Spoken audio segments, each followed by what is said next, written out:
Good morning, Jonathan. It's great to have you back. Nice to be here, thank you. And obviously, you are somebody who is known for both flat racing and steeplechase. Since we opened with a steeplechase today, we thought we would open the program talking a little bit about the steeplechase game and about today's race. You have got, I'll admit, my top choice. I've got Sarge on top. Sergeant Cairngorm is my top pick in here. He's not your only runner in the field, but tell us a little bit about today's race. I think it's a very good race to start our program of the meet here, Thursday steeplechase races. Every second Thursday we're going to have two rather than just one. Today is a pretty full field, very competitive. I could see any one of probably 6 or 7 horses winning it. Pretty evenly matched, no real standouts, but a lot of horses with decent form, and should be a great race. As I said, I like Sarge. I think he's coming up to this race very well. Tell us a little bit about the difference between preparing a horse to do the steeplechase at the extended distances that they run, and of course over jump. With my reputation of being sort of long on the grass, training primarily, really there's almost no difference at all. The training required would be very similar to just training a horse to run on the grass. You gallop them a little bit longer distances than you would the sprinters, and of course you try to sneak them onto the turf course when you can rather than training on the dirt all the time. This is assuming that you finish the session where you have to teach them how to jump initially. Mostly that's done on our farms. We start over little logs and graduate to bigger jumps until eventually they can go a little bit speed down over the identical fences that they run over at the track, which are a standard fence that's portable, and we have a couple of sets of them down on my farm, so by the time they get to the track, hopefully they know what they're doing. And your farm, of course, in Pennsylvania. Yes. And you train a lot of your horses there, and including a number of your flat horses, doing things that most of our viewers probably have never seen racehorses do, which is gallop outside of a racetrack setting. We do. I have a theory that, of course, partially with my English background, I try to keep the horses as close to nature as possible. We turn out in paddocks before we ride, every horse every day on my farm. And we have a training track there, but we also like to have a little variety in their training, so sometimes we go in fields, through the woods, cross streams, pop a log here and there, whatever. And I think it keeps horses happy, and a happy horse often runs better and stays around longer.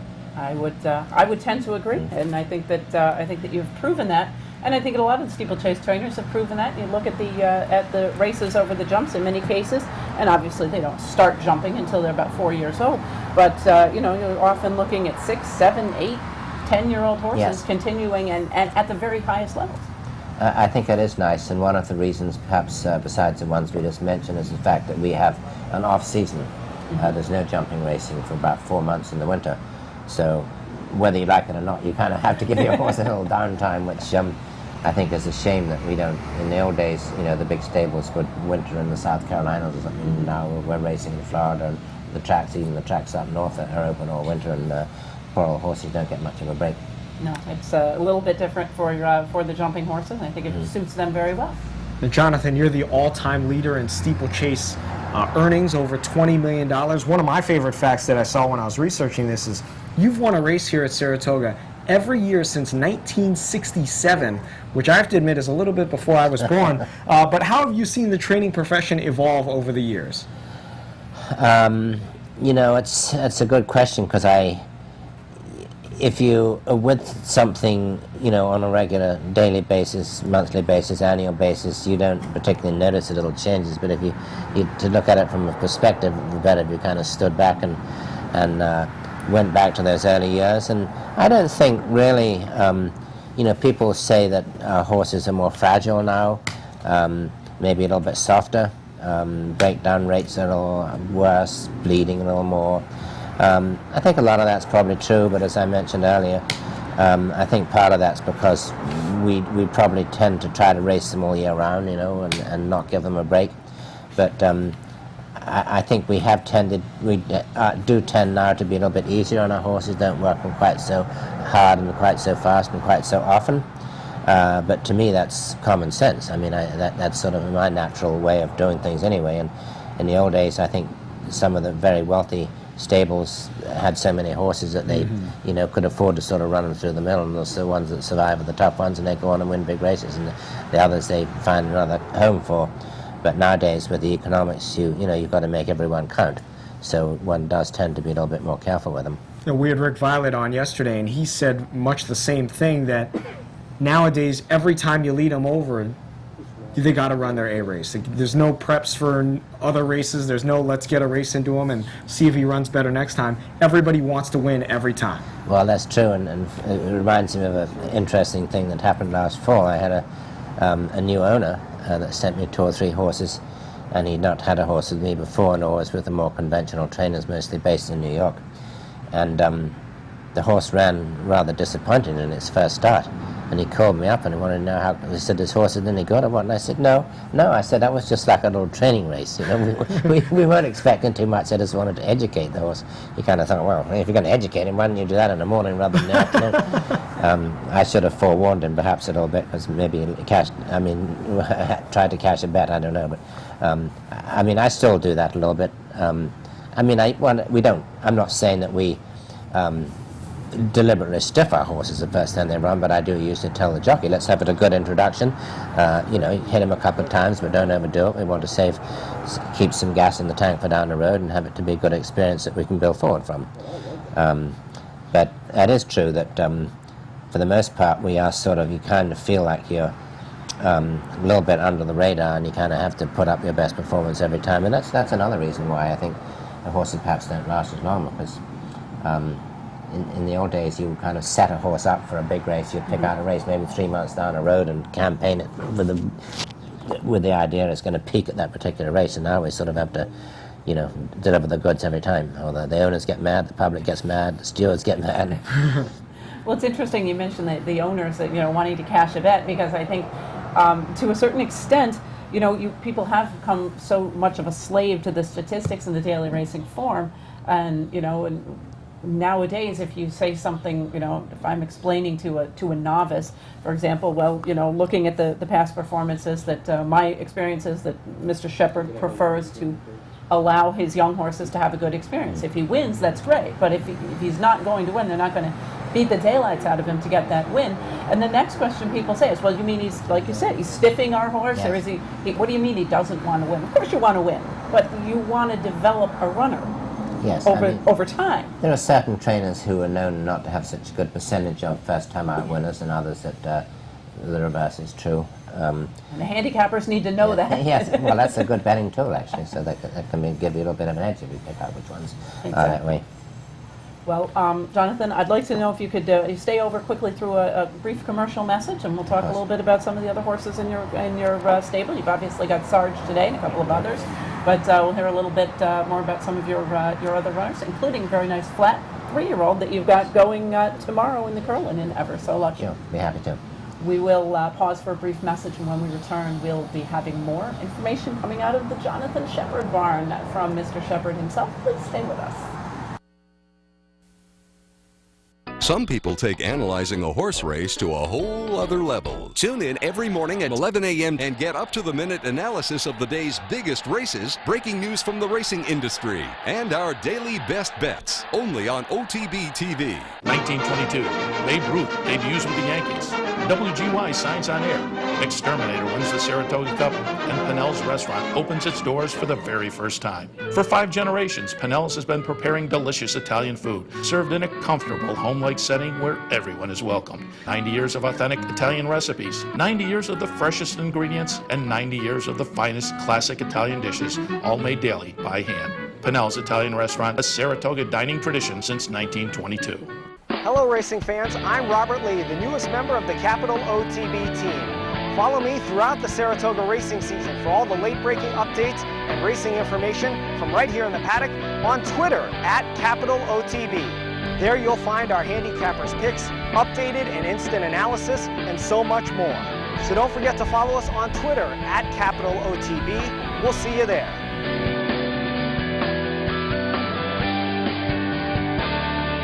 Hi race fans, I'm Seth Merrill with some great news. Now you can get live streaming of all our tracks. Just log on to CapitalOTB.com, click on the live streaming link, and choose from more than 35 tracks from around the world. Plus, you can now get race replays, any day, any track. And don't forget to check out our new virtual tow board. In horse racing, information is key, and no one brings you the crucial information you need like CapitalOTB.com. Live streaming, race replays, and our new virtual tow board. CapitalOTB.com. Check it out now. Some people take analyzing a horse race to a whole other level. Tune in every morning at 11 a.m. and get up-to-the-minute analysis of the day's biggest races, breaking news from the racing industry, and our daily best bets, only on OTB TV. Welcome back to the Inside Track. I'm Jean Wood, alongside our special guest this morning, Jonathon Shappard. And Jonathon, we've got obviously somebody that everybody associates with the jumping game, but a couple of years ago you had a couple of nice fillies named Forever Together and Informed Decision doing the flat thing for you as well, a year that I honestly believe that you were robbed of an Eclipse Award. But tomorrow you'll send out Ever So Lucky, a very interesting 3-year-old horse that was bred to be kind of a quick developing type of horse who did run very well early in his career for you. Tell us a little bit about Ever So Lucky and how he's coming up to the curling. I think you made a good point that that's not quite my typical type horse, and I think most of the horses that I train are bred by their owners, and after several generations of kind of tough horses and older horses, you're breeding like to like, so you're getting like, but I think that's one of the reasons why Mr. Strawbridge decided to buy a couple of colts, more precocious, early maturing types. Put a little speed into the breed, as it were. Exactly, and this colt's by Indian Charlie. He was very well developed as a young horse. I saw him at Timonium the day that we purchased him, and he had a pretty fast work down there, and he's really been a delight to be around. We had a few hiccups this winter trying to get him ready, for the big races in the spring. So we eventually kind of accepted what he was trying to tell us, that really he wasn't quite ready for it at that particular time. We backed off, started up, and gave him an allowance race at Delaware 3 weeks ago, which he won nicely, and now we'll see what happens tomorrow. It's a pretty competitive race, but we need to know where we are, and he is a nice horse, and I'm happy with the way he's coming up to the race. And he worked out very well on the 22nd. I believe that would be Sunday morning. And John Velasquez was aboard for that work? Yes, Johnny did come over, which was great, to the two of them to get acquainted a little bit. And I think he was happy, and the horse seemed to go nicely for him. Happily enough that he's going to take them out on Yes. him for tomorrow. Now, we've talked about the possibility of weather today, and tomorrow's a twilight card, so it doesn't start until 2:30. The curling's not supposed to go off till about 6:20 in the evening, so more time for the track to dry out. But if there is moisture in the track, will that be a problem for him? I'm pretty much made up my mind I'm going to run him anyway. I mean, obviously I've been watching the weather, and we could have an off track. It wouldn't be a bad thing to find out, whether he can handle it or not. I don't see any particular reason why he wouldn't. The only type of track I would be a little bit reluctant to run if it was real kind of muddy and heavy, which would make more emphasis on stamina and take his strongest point really is his speed. He's real fast. And on a sloppy track, that can actually be an advantage sometimes. But we'll see. We'll play it the way it comes. Another horse we wanted to ask you about, Safe Crossing, a turf horse, recently finished 4th in a Grade 3 race at Parks. What are your plans with her? She's actually entered tomorrow night at Penn National. Oh, okay. In a stake. She is. That was her first time in that competitive field. It was a pretty tough race, a valuable race at Philadelphia Parks. She led all the way and weakened a little bit close home, but after the race we found she had lost her front shoe. And I have a feeling that, contributed towards her not finishing as well as she might have. So hopefully her shoes will stay on this time, and maybe she'll hold on a bit longer. She is kind of one of these speedy horses that's pretty tough to rate, unless there's a real fast pace in front of her. So it's quite likely she might go to the front again. Gene mentioned a couple of horses you had a couple years ago, and we will ask you about those, Forever Together, Informed Decision. But with Anticipation, a horse that won the Sword Dancer here in 01 and 02, as well as the Man of War, He actually has a graded race named after him now here at Saratoga. What are your memories of him? He was just a delight to be around. He was a real trooper. He'd raced quite well on the dirt. As I mentioned earlier, we have a preponderance of turf horses, and if you find one that actually shows a little bit on the dirt, sort of nice to keep him there to balance the stable. But as luck would have it, they wrote a race at Keeneland for horses that had never won a race on the grass, and he'd never run on the grass. So yet he had won stakes on the dirt. So we ran him in it, and he ran off and won, very impressively by better performance than he had ever done before.